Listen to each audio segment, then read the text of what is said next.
Hi everyone, my name's Emily February. I'm also known as Ranger M. I'm an environmental communicator and educator, and I get to talk to a lot of different people about all things nature and conservation. I love to knowledge share, and that's what I want to do with you. So come on, let's go learn with Ranger M.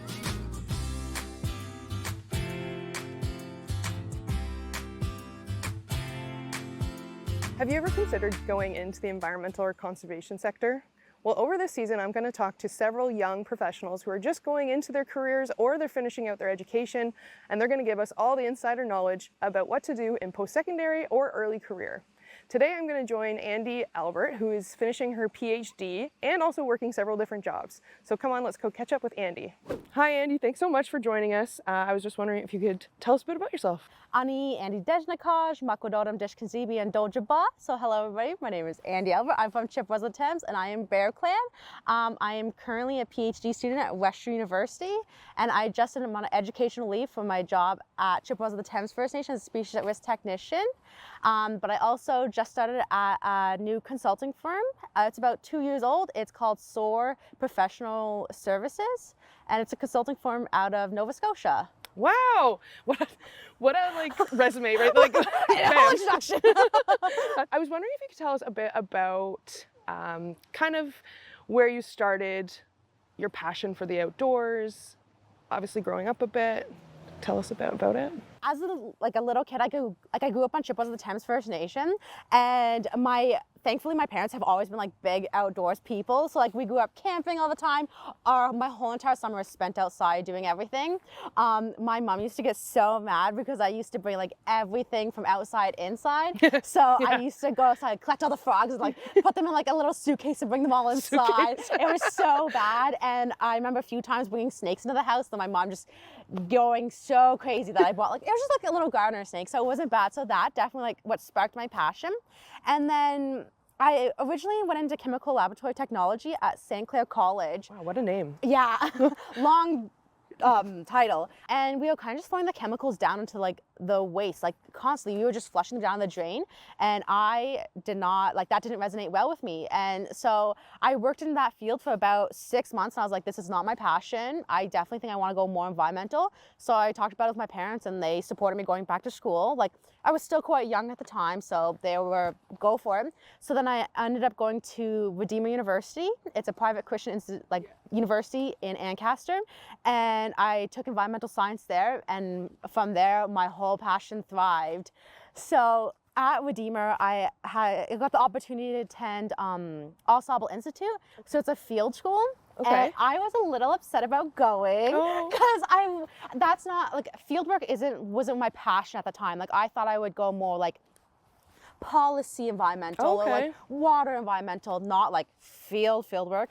And so I went to like a 2-month like field work program, and my first 2 weeks I hated it. I absolutely hated it. I would call home and ask like, can I come home like almost every single night? Like I was crying myself to sleep. It was bad. But after those initial 2 weeks of like shell shock of fieldwork, the next like month and a half, the most amazing time of my life, and definitely like opened a whole new like wide range of like love for the field work. Yeah. So I took aquatic biology, and that's why I got to study like fish and like water quality monitoring, and it was amazing. So that was your undergrad, yes. Correct? And then what were your steps after that? So right from, I finished at Ensemble, finished my last year at Redeemer University.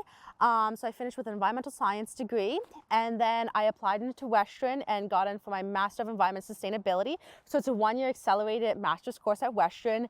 Absolutely amazing, would recommend it. You take a broad range of environmental courses, and it's super nice. It's like you kind of get like a taste of like kind of everything environmental, from like consulting to like ecosystem management to GIS, like using those kind of applications and stuff. And it was amazing. I loved every minute of it. So I finished that.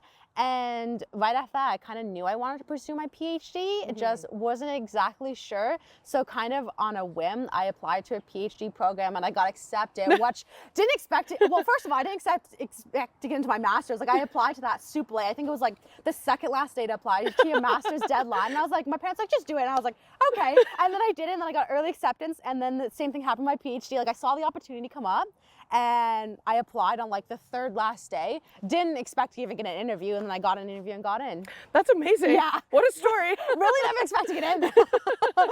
I think you're a poster child for procrastination. Yeah. Definitely have a little bit of imposter syndrome, especially going into my PhD now. Yeah. So I feel that imposter syndrome a lot. I don't really know what's the root of it for myself. Like, I don't know if it's just like being a woman in kind of like a more of a man outdoorsy conservation field or what it is. But I've spoken to a couple friends about imposter syndrome and why it's so kind of like prevalent, and I'm still looking for answers.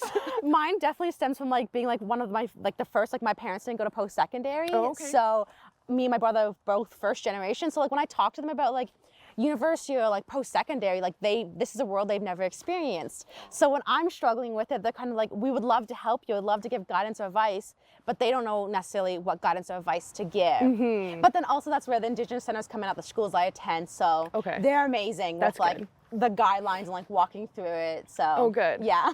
I was wondering if it's kind of hard. I find that like even growing up, I unfortunately didn't hear too much about Indigenous struggles, reconciliation even, the steps we could take, the history of Canada itself. Then going to university, I definitely learned more. I went to Dalhousie in Halifax, but still it wasn't as prevalent as I think it could be. Yes. Do you find it hard being an Indigenous person and going to such a Western science academic world? Extremely hard. So especially within my PhD, I'm doing a lot of like Indigenous work, and within that we're using traditional history, and with that a lot of the history isn't written down, it's all oral spoken. So with that, like a lot of Western sciences don't see that as validation, like they don't validate it. So unfortunately, like a lot of the history I'm not able to use, but it is the truth of like our history of our community.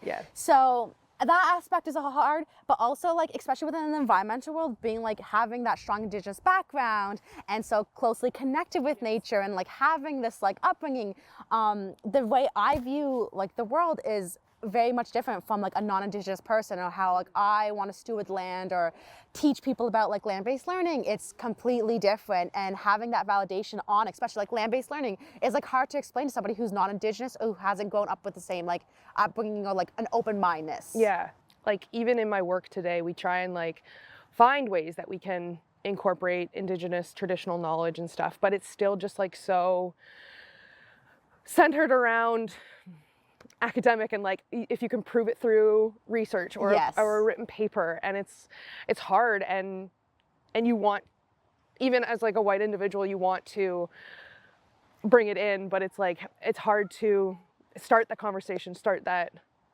thing, and it just like needs to happen, right? Like I think with our generation coming up now, we are a lot more like open-minded to this, and we have been learning more about it. So like the generation below us are like growing up with it actually being talked about it within classes.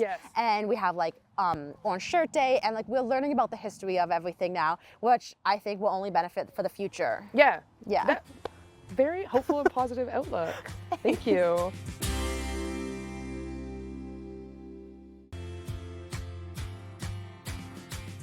So just to kind of steer a bit in the other direction, can you tell us a bit more about the work you've done for Chippewa of the Thames? I was brought on as an internship from university. I actually kind of got to touch everybody, like I got to dip my toes in everything. Oh, very fun. Yeah, so I got to work with all of my colleagues there, and my director kind of was like, Andie, like what is your passion? Like what do you want to bring to the table in here? And I was like, oh, like I'm not too sure. It's like whatever you want me to do. He's like, no, like if you're gonna be working with us, like you need to be passionate about what you're doing. So like I've always been super passionate about like turtles and snakes and fish. Like those are like my specialties. So he was like, sure, do the speech to the risk program, because he was like, that all fits in there. So then he kind of like let me have free reign and was like, go get it, tiger. So that's basically what I did. So we did some speech to the risk work back in 2012 to 2014, and then it completely went on hold until I came into the department. And from there, I kind of built up this speech to the risk program that's now been going. Wow. So it is like, it's obviously just a baby program. We're not like pit tagging or like tracking turtles yet. We're just still like finding gestation spots for the snakes or doing snake boards. And so like it's still like very much a like a small speech service program, but over the years, like that's what it takes. It takes time to grow. Yeah, and I believe you worked with Scott Gillingwater, right? Yes. Yeah. Oh, I've actually interviewed him a couple times. He's so knowledgeable. Literally my idol. Yeah. Like literally, I was like, I want to be you when I grow up. Yeah. And like, how fitting is his name? Like Gillingwater. Like, I know. Were you meant to be doing this? Yes. Absolutely. Yeah. But I know that you have done some work with spiny softshell turtles, and I love those little pancake guys. So, fun little fact about the spiny softshell is we have quite a few nesting spots along like our nation with the spiny softshells. So back 2 years ago, from the time that I've been working there, so it's been about 3 or 4 summers now that we've been working. So the first summer we knew where their nesting spots were, but we didn't go collect the eggs just because like we have to get approval by chief and council. And it was kind of still COVID and stuff was still happening. So then the second year we were finally able to collect all the eggs, took them all the upper Thames, incubated them, brought them back. We released over 105 little spinies back. It was amazing. But then these last 2 summers, we can definitely see the impacts of climate change, even within our First Nation, impacting these spinies nesting spots. Because we can see the Thames River and how much it has been flooding these last 2 years. Yes. So with the rainy seasons now being a lot more in July and August, we unfortunately, well, in June, we are unfortunately seeing our spiny nesting spots all get flooded out. Yeah. So the last 2 years, we have lost all of the eggs due to the flooding. And this year we were pretty keen on getting out there a little bit earlier, but even going out 3 weeks earlier, it was already flooded. Yeah.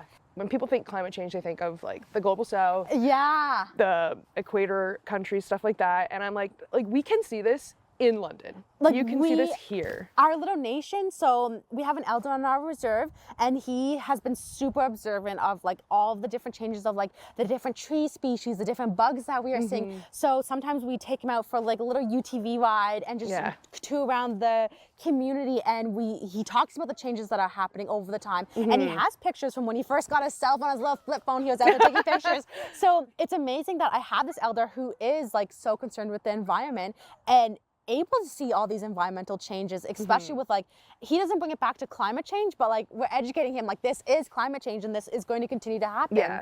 And especially just seeing how our Thames River is now like flooding plains that it never used to flood, or like now the flooding seasons have kind of changed because like we used to have completely dry summers where the Thames would be like almost a drought at the bottom. Like you could walk straight across the Thames to like Oneida half the time, but now it's like, it's even scary to go kayaking down it right now. Yes. That was kind of your role at the Chippewa of the Thames. Yes. And then can you tell us a bit more about your job that you are doing right now? So I just started at SOAR Professional Services. We just call it SOAR. I started part-time just because I am in school for my PhD. So I work about 20 hours a week. So it's this amazing consulting firm that is all Indigenous led, and about 80% of like the team is Indigenous. Oh, wow. And we are spread basically all across Canada, from Nova Scotia. We have some in Ontario, and then we have quite a few in BC and like in between. So we work with alongside Dylan, and then we bring the Indigenous perspective side. So if a client wants an Indigenous perspective side, or like a two-eyed seeing lens on the environmental assessments and environmental impacts, that's kind of where we get brought in. What exactly is two-eyed seeing? So two-eyed seeing is a term coined from Dr. Albert Marshall, and it's like looking from 2 lenses. So the one eye seeing the Indigenous side and how important it is to include those Indigenous perspectives, but then also acknowledging the other eye and being able to see the Western science does have a benefiting role too. So it's kind of like bridging those 2 worlds, or like weaving the 2 worlds together, knowing that like the Indigenous people have lived on this land and have like seen kind of all this, but also like putting the Western science behind everything too. Kind of a very new path for you. Do you think like this is kind of where you'll keep going? Do you want to dip your toes in some other things, or what's the future?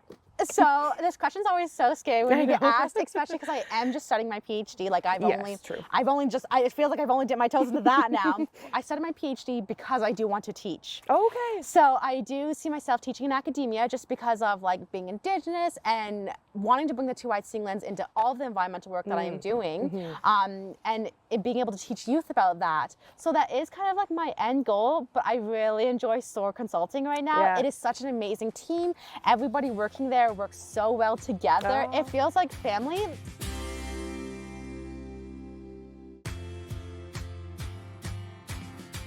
If your path goes down the way of the teacher and stuff, obviously like you're making such a huge leader of yourself for your community. I just love that. Do you find that you're able to bring a lot back to the community as well, kind of thing? That's like my whole goal, is to bring everything back to the community. And that's like how I felt a strong connection to work with my First Nation for so long, doing the Speeches at Risk program. I like my community also assists helping to fund me through my post-secondary. So I feel like I owe everything back to my home community. Part of this is to discuss career paths and what we can kind of dive into in the conservation outdoor world.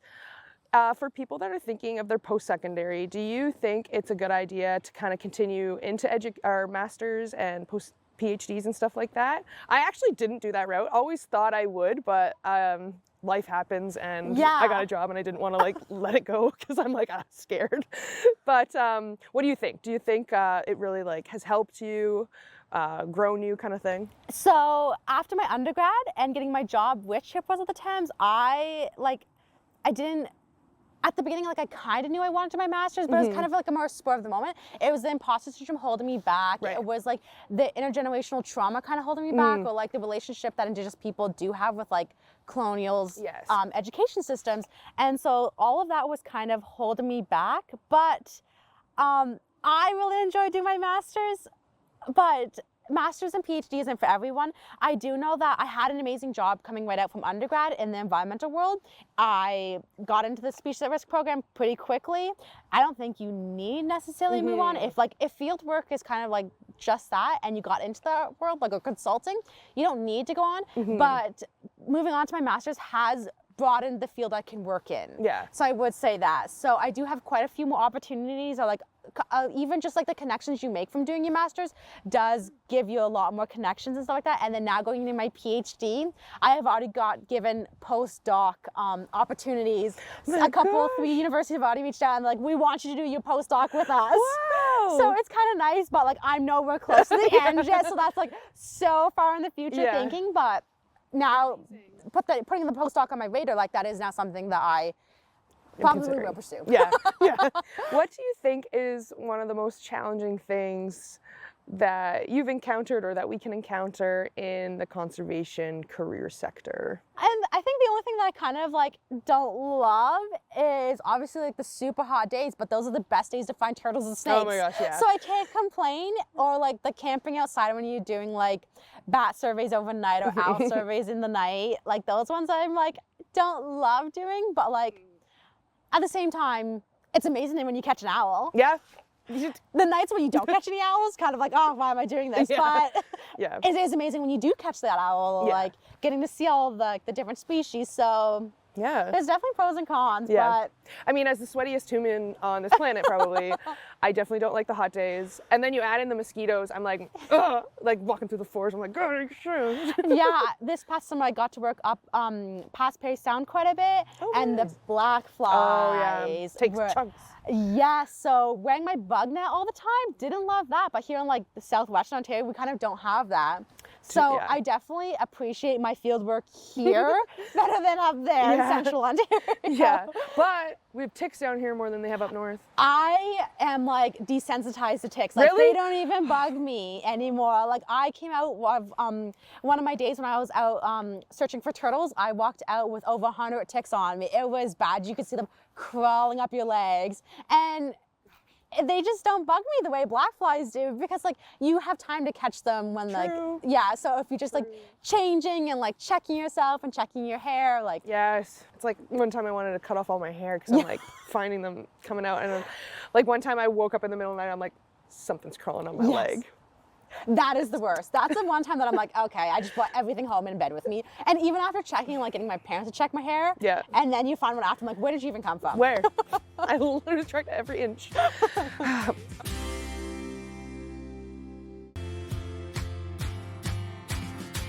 So now we're gonna do a fast round, some fast facts with Andie.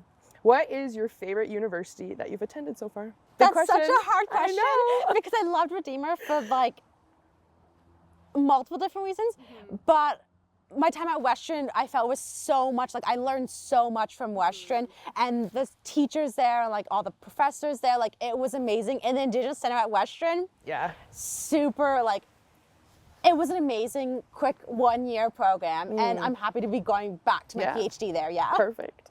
We'll allow both. What's your favorite reptile? That's an easy question. The Asian hognose snake. Oh, it's my favorite snake. Cool. Yeah, I think it's so cool when they play dead Yes. and then you can kind of handle them, and then they just wake up and they're like, gotta go. See ya. Yeah, But also like their little noses. yeah. But then this past summer, I did get to work with the Massasauga rattlesnake. Did you? Yes, so I actually got to take 2 of them. So very cool opportunity. Whoa. And very like, because we don't have that down here in No. Southwestern Ontario. It was amazing to actually get to see them like Wow. out doing their thing. What's your favorite animal, period? My favorite animal, a shark. Oh, Yeah. wow, quick. In undergrad, I wish I could have gone to like Miami or something to go study sharks, but I'm extremely close to my parents, so like my family, and like sticking home to my First Nation was very high on my list. But Yeah. I have a whole bunch of like shark tattoos. Wow. Yeah. Who is your biggest role model? Okay, kind of already said about Scott Gillingwater within like this world. Like he is just like amazing with all of the work he does. Like he's so dedicated Yeah. to doing his species at risk program. I kind of like wanted to base mine off the work that he does, but like he spreads himself so thin Yeah. and like he is dedicated Yeah. to his work. Yeah. So maybe one day I'll get like that, but he kind of Upper Thames, I work with Upper Thames quite a bit. Scott just knows everything about everything. And so I kind of talk about that with them, and they're like, you can't know everything at like such a young stage of your career. And so like if you just take the time to like learn like 5 trees or like 5 bird calls or like 5 plant trees summer, like you'll eventually get there where Scott is at too. Oh, I So- like, what a tip. Yeah. Wow. So each summer since I've been like taught that with Upper Thames, I have taken the time to learn like, okay, maybe not the trees necessarily, because trees just don't make sense to me, but I have learned 5 new spring plants each year. Okay. I have about 25 bird calls down and like bird sightings. Gosh, I'm working on my birds. It takes time, and then I know my fish and I know my snakes and my reptiles, so it's like the different things that like associated with the environment that like our other species are in, it takes time to learn those too. What's your favorite Great Lake? Ooh, Lake Erie. Fast. I have to think about it. I'm like, pros and cons. Is it because you grew up kind of right next to Lake Erie, or what's your connection? Yeah, I don't really know. I feel like there's a lot of like historical backing to Lake Erie, and it's like talked about quite a bit in our treaties. Okay. So Oh, cool. just kind of growing up, it was always talked about, and I just listed as one of my favorites. Yeah. What's your most rewarding experience thus far in your career? Definitely releasing my spiny shells back into the Yeah. Thames. It was amazing. It felt like I was playing Mother Earth for a couple of minutes. It was a very humbling experience getting to see, because like we do know all of our turtles like on the endangered list, especially our spinies, and we know like the risk of them, like the rate of survival is like 5%. Yeah. So it's extremely low, and not really seeing too many of them within our Thames, it was like disheartening, but being able to release all those back, Yeah. it was an amazing experience. And we did bring out the whole rest of our Treaties, Lands and Environment team at Chippewa out to go release the turtles. And so watching people who don't necessarily get to work with the different species come out and be amazed with this and be like, wow, this is what you guys do. Yeah. And like them get to also see the babies. Yeah. Very cool Yes. opportunity. Yeah. And of all the turtles, like spinies are just so different. So, I and like love when them. they go sprinting in the water, like Yeah. their little snouts are sticking out Yes. still, it's Yeah. so cute. Yes. Well, that is my speed round. But I want to say thank you so much, Andie. Like, you're just like such a great talker and you make everyone feel welcome and warm. And I just love how positive you are and your outlook. Thank you so much for joining us. Thank you so much for having me.